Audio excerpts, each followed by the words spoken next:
Probability में board में पूछा गया प्रीवियस ईयर क्वेश्चन और बोर्ड का फेवरेट क्वेश्चन भी बोल सकते हैं कि प्रोबेबिलिटी ऑफ गेटिंग 53 संडे। दो केस बनेगा यहाँ पे, एक केस अगर साल लीप ईयर का हो और दूसरा अगर नॉन लीप ईयर का हो। तो अगर नॉन लीप ईयर का होता है तो आपको पता है 365 डेज होता है, और अगर लीप ईयर का होता है तो आपको पता है 366 डेज होता है। ठीक है, अब ध्यान से समझना क्या है कि आप बताइए एक साल में कितने वीक्स होते हैं। तो आप बोलिएगा सर 52 वीक्स होते हैं, बिल्कुल सही। तो 52 वीक्स होते हैं और एक वीक में कितना दिन होता है, तो आप बोलिएगा सर 7 दिन होता है। आप इसको मल्टीप्लाई करेंगे तो 364 डेज आएगा।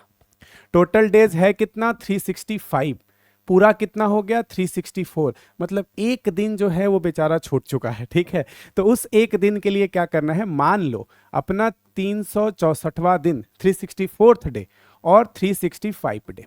अब 364 हुआ क्या है, ये तो पूरा हो चुका है भैया। तो पूरा हो चुका है तो मान लो अगर ये आखिरी दिन जो 364 होगा, अगर ये मंडे होगा तो 365वां क्या आना चाहिए, ट्यूसडे आना चाहिए, बिल्कुल सही। अगर ये ट्यूसडे पे खत्म हुआ होगा या पूरा हुआ होगा तो वेडनेसडे आना चाहिए। अगर वेडनेसडे पे पूरा हुआ होगा तो थर्सडे आना चाहिए। अगर थर्सडे पे पूरा हुआ होगा तो आपके पास फ्राइडे आना चाहिए। फ्राइडे पे पूरा हुआ होगा तो सैटरडे आना चाहिए।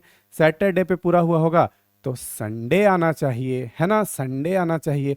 और अगर संडे पे हुआ होगा तो क्या होगा, मंडे आना चाहिए सर।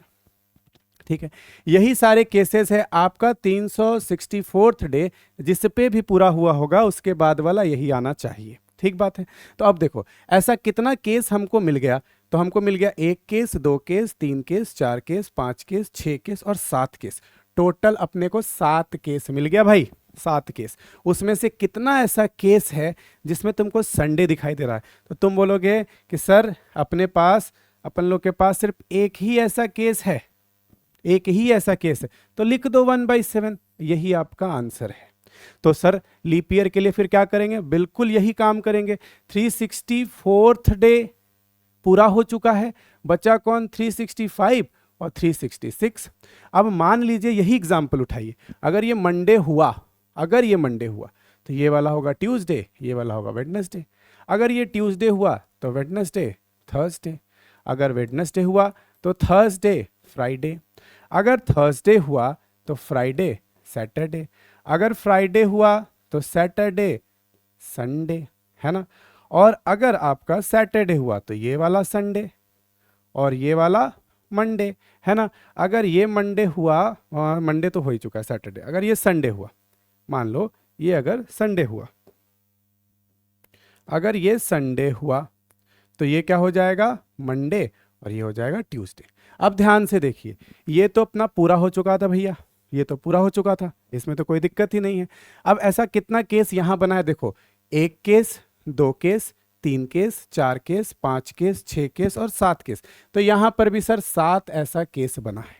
और उस 7 ऐसे केस में संडे कितने जगह पे दिख रहा है, जरा सा ध्यान से देखो तो तुमको देखने को मिलेगा कि सर संडे जो है, एक संडे हमको यहाँ पे दिखाई दे रहा है कि अगर मान लीजिए फ्राइडे पे ये 364 पूरा हुआ होगा तो सर आपका 366 पे संडे आ जाएगा। लेकिन अगर सर ये सैटरडे को पूरा हुआ होगा तो 365 में ही संडे आ जाएगा, है ना, और अगला वाला मंडे हो जाएगा। ऐसा 2 केसेस बन रहा है, तो आंसर क्या हो जाएगा 2/7। ठीक है, तो ये था प्रोबेबिलिटी का 53 संडे का केस। मान लो यहाँ पे संडे हटा के मंडे लिख दे, ट्यूसडे लिख दे, वेडनेसडे लिख दे, कुछ भी लिख दे, आंसर अपना यही होगा। ठीक है, तो आई होप आप लोगों को समझ में आया होगा, और ऐसे किसी भी क्वेश्चन के लिए आप कमेंट कर सकते हैं, कमेंट करके हम लोगों से बता सकते हैं। ठीक है, थैंक यू आज के लिए, बाय, टेक केयर।